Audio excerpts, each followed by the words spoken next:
Biz de dediğim gibi yakından kültür ve ilim düşman yuvası olmasına rağmen ilimizde eğitim, öğretim yapıldığı, araştırma, geliştirme faaliyetlerinin yürütüldüğü kurumlar olmalarının yanında kuruldukları ilin ihtiyaçlarının karşılanmasında da sorumluluk sahibi kurumlardır.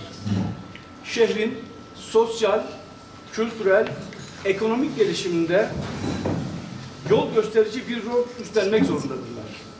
Bunun için de şehirle iç içe dayanışma ve işbirliği halinde olmaları gerekir.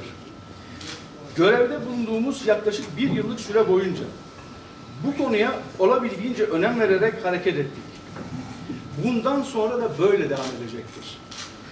Çünkü Bitlis sahip olduğu değerleriyle bunu fazlasıyla hak ediyor. Bitlis şehri tarihten bu yana bir medeniyet ve eğitim merkezi olmuştur. Yetiştirdiği bilim ve fikir insanları, devlet adamları ve siyasetçiler ile iş adamları vasıtasıyla ülkemizin geçmişinde olduğu gibi bugününde de belirleyici ve yön verici bir şehir olmuştur. Bu bakımdan Bitlis'i hak ettiği yere getirme gayreti içinde olmaya devam edeceğiz. Tarihini, kültürünü, sahip olduğu değerleri gün yüzüne çıkaracak olan projeler yapıyoruz. Yapmaya devam edeceğiz. Bu maksatla Bitlis ve yöresi Tarih ve Kültür Uygulama ve Araştırma Merkezi'ni kurduk. Yine bu çerçevede üniversitemizde yürütülen bir proje ile Bitlis tarihini bütün yönleriyle yeniden yazıyoruz. Üniversitemizin ev sahipliğinde uluslararası Bitlis tarihi ve İdrisi Bitlisi sempozyumu düzenlemek için hazırlıklarımız devam etmektedir. Üniversitemize bağlı Rahva Kervansarayı'nda, ki bunu El Aman Hanı olarak biliyoruz, burada uluslararası Selçuklu ve Osmanlı eserleri araştırma kütüphanesini DAP Başkanlığı ile birlikte hayata geçirme hazırlığı içerisindeyiz. Şehrin ekonomisine katkı yapmak için bir dizi çalışma gerçekleştirdik. Pomza ve Perlit Uygulama ve Araştırma Merkezimizin öncülüğünde Pomza ve Perlit çalıştayını gerçekleştirdik. Bu çalıştay Bitlis'i Türkiye'nin gündemine taşıdı. Bitlis'in tarımsal ürünlerini Türkiye'ye ve dünyaya tanıtmak üzere ceviz çalıştayı yaptık. Ve akabinde Bitlis ve yöresi Ceviz Uygulama ve Araştırma Merkezi'ni kurduk. Yine Bitlis Ekonomi ve Kalkınma Çalıştayını yaparak şehrimizin ekonomik potansiyelini ortaya koymaya çalıştık. Şimdi turizm çalıştayı için hazırlıklarımız devam ediyor. Marka Şehir Bitlis ana temasıyla İMESET Uluslararası Bitlis Sempozyumunu gerçekleştirdik.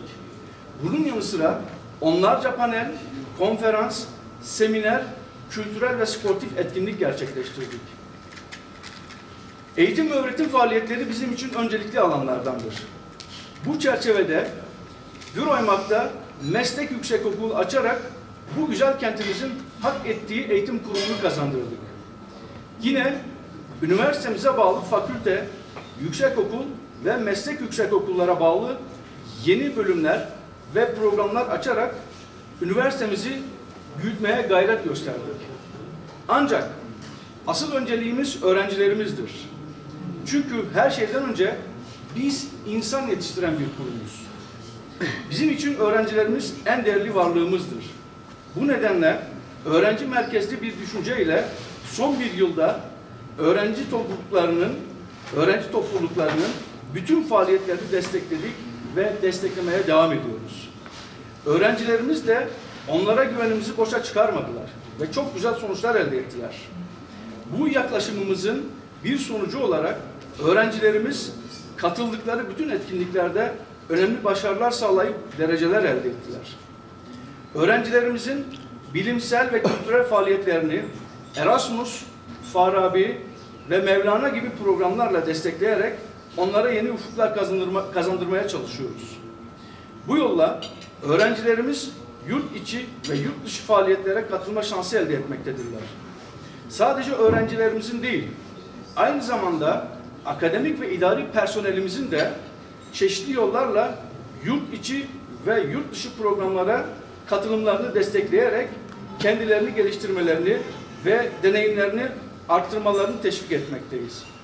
Haliyle üniversitemizde üretilen proje sayısında ciddi artışlar olduğunu görmenin mutluluğunu yaşadığımızı dile getirmek istiyorum. Bu çerçevede TÜBİTAK, BEBAP, SODES proje başvurularında bir artış olmasının yanında üniversitemizde elektrikli araba üretildi. Rüzgar ve güneşten enerji üretimi gerçekleşti.